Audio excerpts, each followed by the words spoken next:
Hey guys, it's Arthur from Spiritwalks. We're going to do a quick unboxing video of our new laser grid pin we just got in, and give you a little tutorial on what we're going to be using this pin for in our paranormal investigations. So this is the grid pin we got here. Comes in a little box here. Really cheap. You can find it on the internet pretty much anywhere. $10. You can find it for even cheaper though. Basically, open it up there. It looks pretty nice, new, shiny.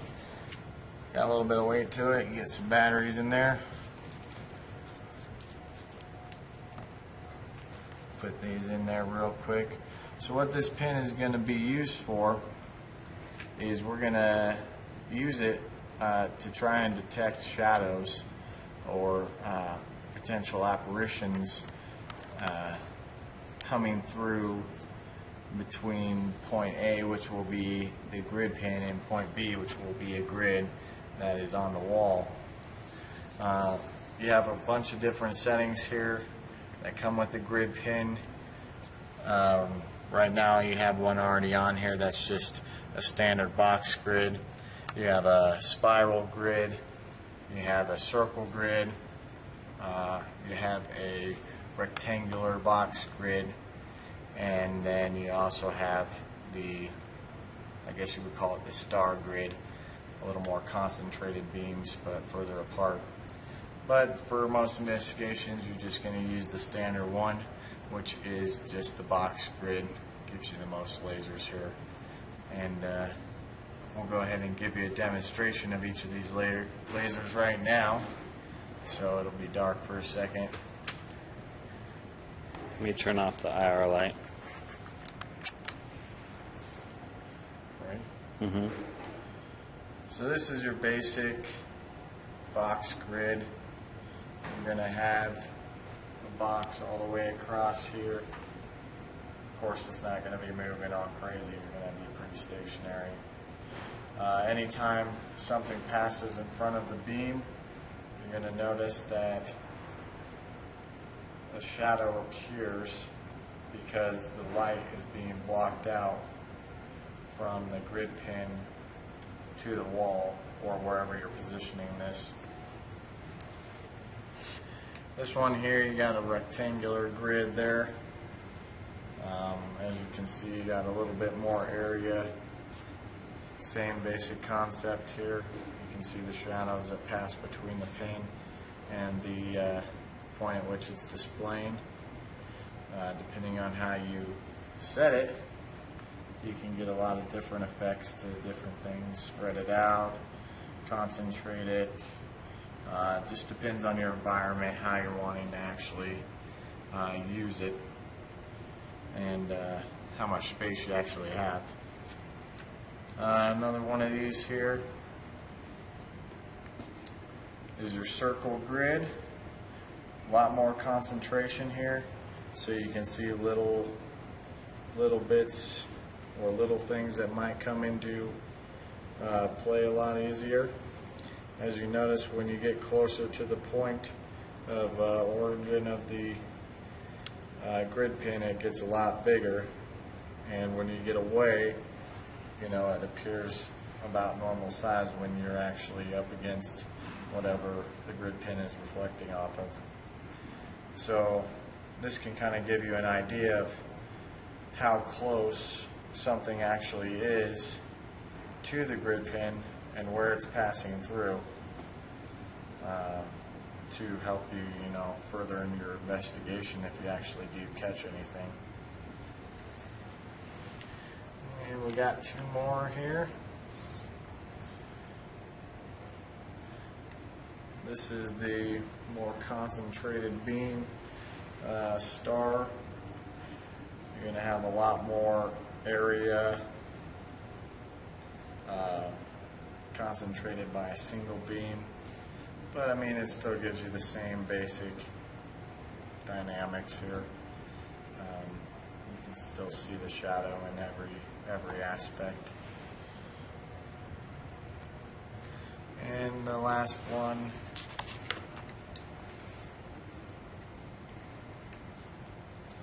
is the spiral, which you can see those spirals that go right here, spiraling out.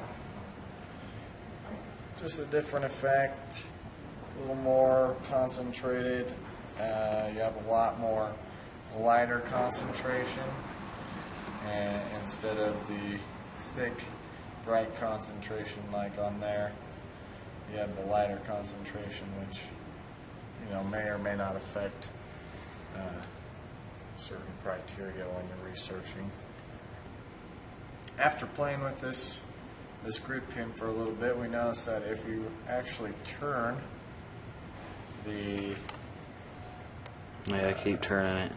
that's pretty crazy. You actually turn the piece, the connector piece on the grid pin, you can manipulate the laser into all kinds of different forms. So right now you got your basic, this is the basic box grid, and now you have a really high concentration, highly concentrated laser. If you just turn it a little bit, you can disperse all the lasers into a little less concentrated areas, and also give different patterns in there. You can see stars in the middle there, and you turn it more, you got multiple boxes. You keep turning it, you get back to just the single beams. But you can create all kinds of cool effects there just by spinning it. And each of them is going to have their own unique ability there. And we'll take a look into right now. Yeah. So here's your spiral now.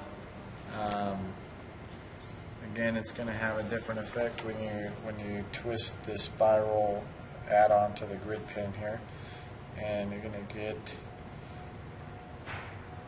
almost a 3D effect when you're spinning it, as though it's almost has a like cylindric type of. All right, so here's your concentrated star grid pattern. This one, nothing too fancy, except you can change the location of which way the density of the laser is pointing. As you notice, the middle just remains the same, and you get a pretty cool effect when you spin it really fast.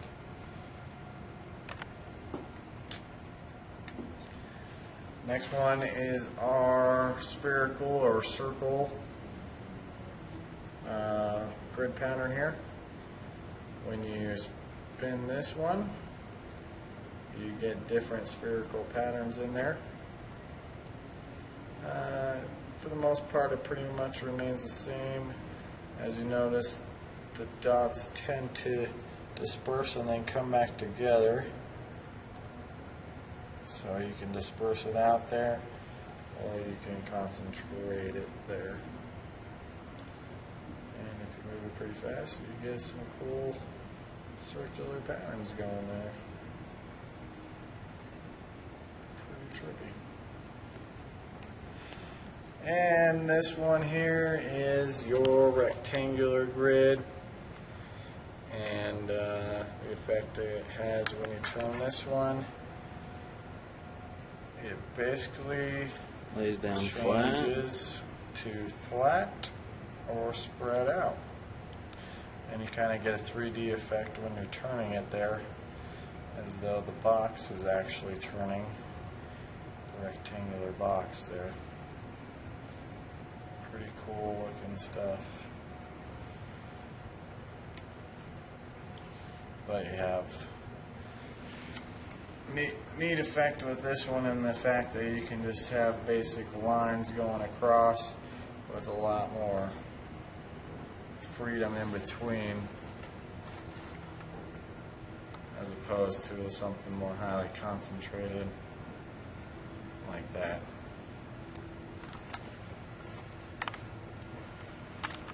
Alright, so when you're investigating with the grid pin here, you have the on button right here.